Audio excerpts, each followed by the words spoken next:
Hello and welcome back to part 2 of how to use the preposition to in English. All right.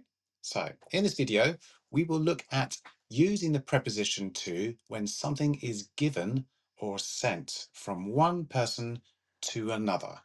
All right. So it's going from A to B, or even when we're speaking, we speak from A to B. So think of it like that.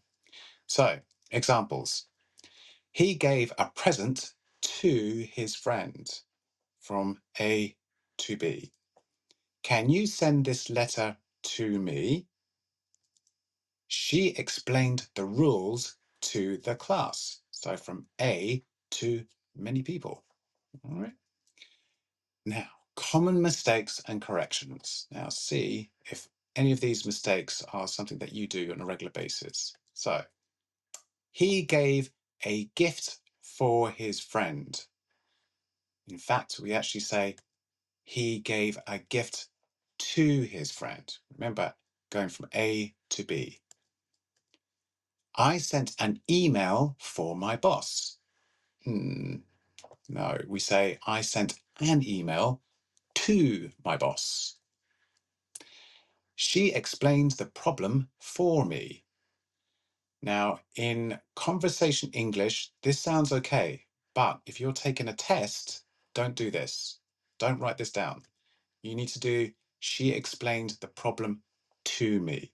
So thinking from A to B, okay? Next one. He wrote a message for his teacher. Again, in conversation English, this sounds okay, but not in a written test or a spoken test, okay?